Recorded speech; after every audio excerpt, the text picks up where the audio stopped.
Kadangi dirbu komandiruotėse, būnu išvykęs tai 6-8 savaitės į Europos šalis, tai tenais neturiu galimybės užsiimti enduro.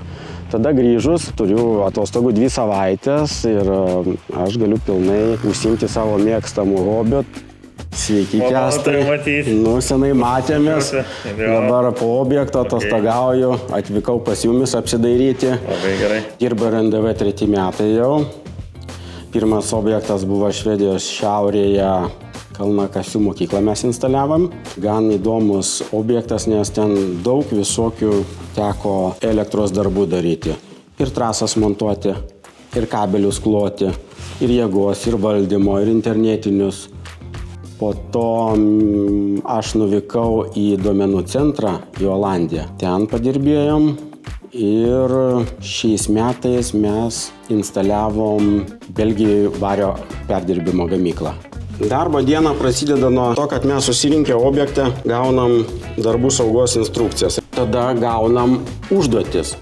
Tada susipažįstam su ta darbo vieta, susikomplektuojam medžiagas, įrankius pagal tas užduotis ir einam daryti. Atvykus, jeigu naujas objektas, tai pats pirmasis darbas – daryti kabelinės trasas. Dar montuojam elektros skyrinėse spintas, elektros, irgi toks gan įdomus darbas. Ir klojam kabelius, o paskiau, kai jau atsiranda ką jungti, tai tada jau jungiam.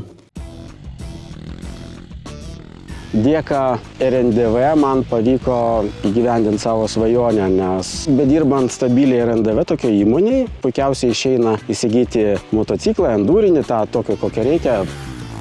Aš esu matęs darbų vadovą, kuris iš kabelisto pasidarė darbų vadovą. Labai galima užaugti. Aišku, reikia tokių duomenų, reikia tokių organizacinių gabumų, anglų laisvai.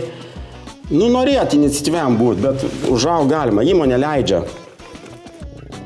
RNDV ganėtinai skatinamas yra išvykos į kitus miestus, bedirbant Europai. Arba pavažiuoti toliau kažkur tais pasižiūrėti, gamtos pasižiūrėti, kažkokių įdomių vietų. Tai šįmet, pavyzdžiui, teko Briuselį tokį nuostabų miestą palankyti. Rekomenduočiau prisijungti prie RNDV kolektyvo, nes tikrai darbas ganėtinai įdomus yra.